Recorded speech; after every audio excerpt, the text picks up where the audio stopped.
The Parsha, the Torah portion that follows the one in which we read about the 10 statements, 10 commandments, is called Mishpatim. It deals with civil law, the laws that govern our relationship between ourselves and others. But it also contains laws concerning our relationship with God. Those two areas may seem to be disparate.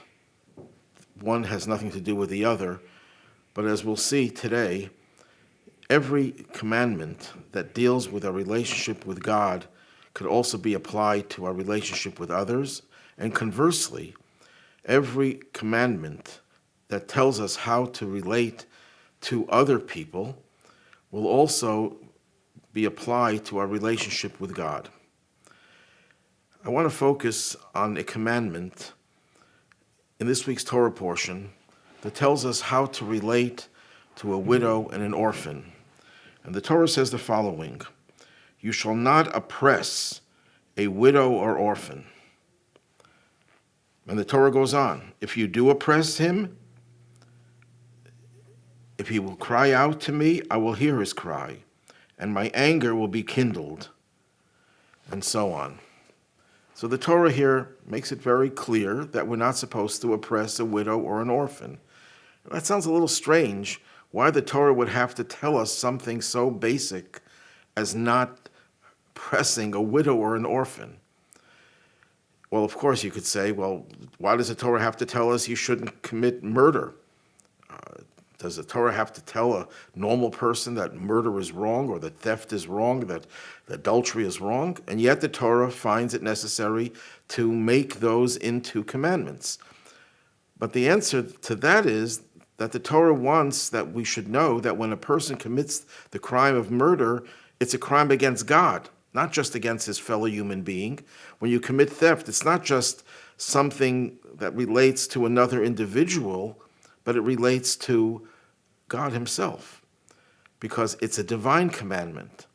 But in this case over here about the widow and the orphan, the Torah could have just said, don't oppress anyone. And that would have included the widow and the orphan, and therefore that would have made it into a commandment that relates to our relationship to God. Rashi, in fact, says that this commandment applies to everyone, but widows and orphans are more vulnerable, and therefore people will start up with them. But still, the question can be asked, why doesn't the Torah simply say, do not oppress anyone? And that would have included, of course, the widow and the orphan, because no one in their right mind would have said, I can't oppress a total stranger, a healthy person who has parents and has a husband or a wife, but I could oppress a widow or an orphan. That's preposterous. So the question that we have to resolve is, why does the Torah single out a widow and an orphan? That's question number one. Question number two, when the Torah discusses the widow and the orphan, it talks about both of them, the widow and the orphan. You shall not oppress a widow or orphan. But right after that, the next verse that I quoted before, it says, if you do oppress him, and if he cries out to me, I will hear his cry. What do you mean him? We're talking about a widow and an orphan. So it should have said, if you oppress them, they will cry out to me, and I will hear their cry. Why does it refer only to the orphan? The widow obviously would be using a feminine term. It doesn't say her, it says him. It's referring to the orphan. So why does the Torah leave out the widow's cries when she's oppressed? Question number three. When you look at English translations, you can't see this nuance. And that's one of the problems with translation, because even the best translation could only take a Hebrew word and give you one nuance, one slice of understanding of what that word means. Because Hebrew, Lashon HaKodesh, the Holy Tongue, every word is so precise, and that one word could have several meanings, and they're all valid. They're all incorporated into one word. If you look in the Torah's text itself, it uses a double expression. It says, if you will oppress, im ane te'ane, which is, if you translate it word by word, it's saying, if oppress, you shall oppress. And then it goes on to say, he will cry out, he will cry out to me. Again, repeats, cry out to me. And I will listen, I will listen to his cry. So 3 times it uses a double expression that the oppression is doubly expressed here. Ane ta'ana, oppress, you shall oppress him. Then the crying out, his response to that, his reaction to that is tzok yitzhak, crying out, he shall cry out. And then God's response to that is, here I will hear his cry. Why the double expression over here? So the way to answer all these questions is to look at this commandment of not to oppress a widow and an orphan and apply it to our relationship with God. Because as I mentioned before, every commandment that relates to how we connect to God can also be applied to every relationship between one human being and another. And conversely, every commandment that relates to how we deal with other people could also be applied to God. So when we talk about a widow and we talk about an orphan, we can be talking about the Jewish people in the state of exile when they are compared to a widow and an orphan. And let me explain. When we got the Torah at Mount Sinai, that is considered to be our marriage, the marriage between God and the Jewish people. In fact, there's an entire biblical book, the book called Song of Songs, Shir HaShirim, which is a collection of love songs, romantic love songs, which we know is a metaphor for the love between God and Israel. Rabbi Akiva, the famous Talmudic sage, says that all of the Torah is Kodesh, is holy. The Song of Song is Kodesh HaKadashim, the Holy of Holies, because it talks about the most intimate relationship between God and Israel. But that relationship was a very good one, was a very healthy one at the time that the Torah was given to the Jewish people at Mount Sinai. Later on, when they came into Israel and they built the temple, God's relationship with the Jewish people was a very healthy one, a very robust one. And the same thing repeated itself, although not to the same extent, during the Second Temple. But after the destruction of the temple, when we were driven into exile, something happened with that marriage. There are 2 different levels of the marriage that did not really flourish. One is likened to divorce. A divorce is where the 2, husband and wife, don't get along. There's a lot of adversity there in that relationship.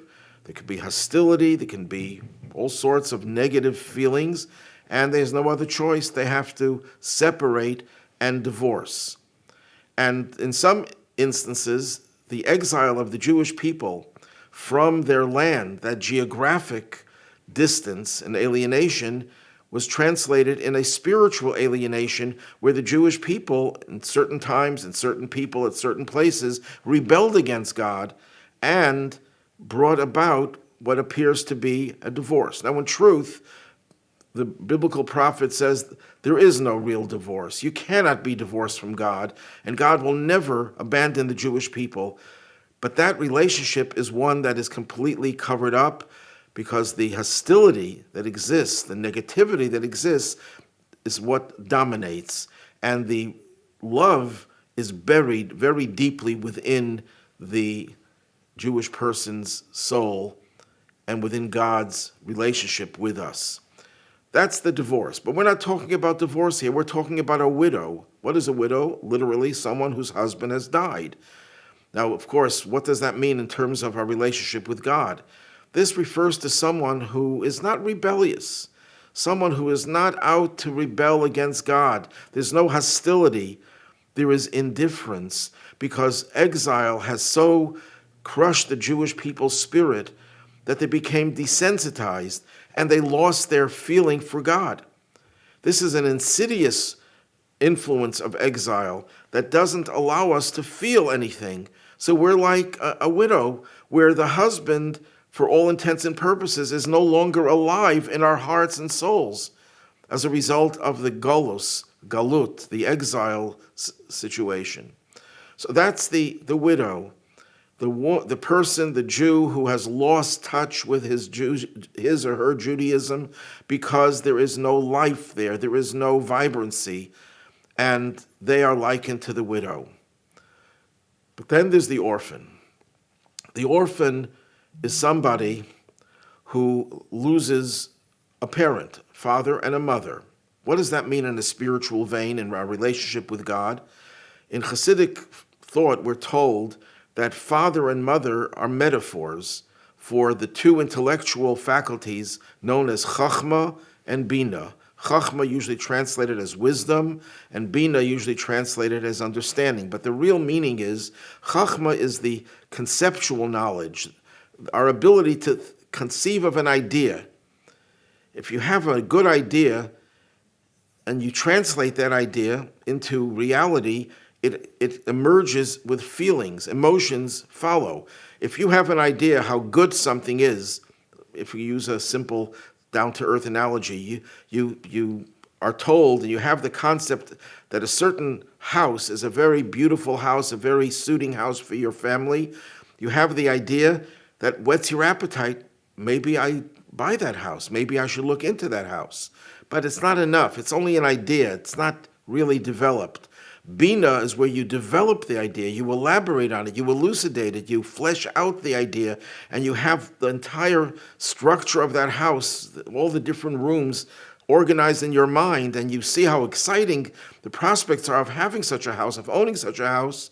When you have both the chachma, the concept, the idea, and you have the bina, the development of the idea in all of its ramifications, all of its details, then it translates into feelings. Then you have a desire for that house. Well, let's transfer this to God. When a person has the conceptual knowledge and then also has the development of that concept, that's like a father and a mother. The concept is like the seed that the father gives in reproduction, and the bina, the understanding, is the process of gestation of that idea that ultimately leads to the birth of emotions. When we're dealing with God, when we reflect on God's role in our lives, when we reflect on God's greatness and God's unity and all the things that we read about God in our prayers, and we do it seriously, then that will cultivate and reveal certain feelings of awe. We're in awe of God, certain feelings of love, and these can be subdivided into many other categories of emotions. So what is the definition based on this understanding of what father and mother is, that it's chachma and bina, wisdom and understanding? What then is an orphan? An orphan is someone who, as a result of exile conditions, doesn't have the capacity to have the understanding, the requisite understanding to develop true emotions, solid emotions. They're orphaned. The exile took away our ability to really focus on God with understanding, because we have so many conflicts, we have so many things that get in our way, distractions and so on. So we're also orphaned. Now, which of these two categories is worse, the widow or the orphan? Well, based on this analysis, the widow is worse. For her, the husband, with a capital H, is dead. There's no life there. So crushed has this person been as a result of exile that they don't have the ability even to cry out, I'm in exile. Please, God, take me out. I can't handle it. I can't tolerate it. No, there's no ability to emote. I knew of people who, after the Holocaust, couldn't start crying because they were so crushed and devastated that they couldn't even express themselves, even to cry out. It took time, and gradually people began to have the ability to emote. Well, that's what the widow is. The orphan, on the other hand, though the orphan doesn't have understanding, doesn't have the clarity of mind to develop solid emotions, but the basic emotions the orphan does have. The orphan knows that he or she is an orphan. And that's why the Torah, when it speaks about crying out, it uses the singular and talks about him. If you do oppress him And if he cries out to me, I will hear his cry. What about the widow? The widow doesn't cry because she doesn't have the ability to cry because there's no life there. There's nothing stirring in her, and therefore there's no crying. That's even worse than the orphan. At least the orphan can cry out. And then this explains also why it uses the double expression, because what the orphan is crying about the loss of both intellectual powers. Chachma, the conceptual knowledge, and Bina, the development of the knowledge. The orphan says, I don't have either. So he cries out, he's oppressed, doubly oppressed. And therefore, when God responds to the two characteristics that he's missing because of exile. In addition, the two forms of crying out, two forms of oppression, and God's response refers to the two temples.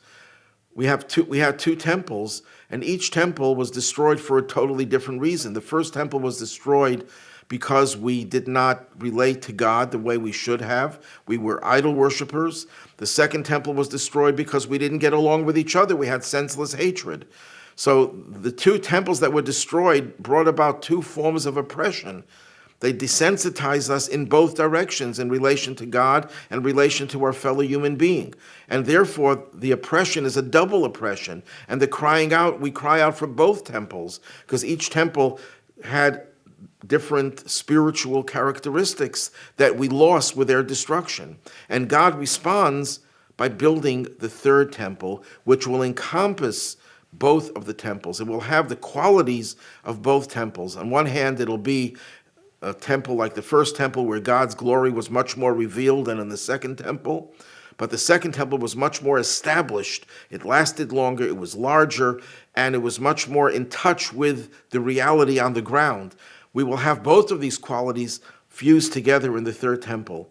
God follows his own commandments, the Midrash tells us. So if God tells us to not oppress the widow and the orphan, that means that God says to us, you have a job, you have a responsibility as a Jew to find the widow and to find the orphan. And when the orphan cries out, and the widow who doesn't cry out, she's even in worse shape because they are oppressed. They don't know what God is all about. They don't know what the Beit HaMikdash, the Holy Temple, is all about. They don't know what Judaism is all about. They're orphaned, they're widowed. We have to restore their ability to have a relationship with God and bring them into the Holy Temple.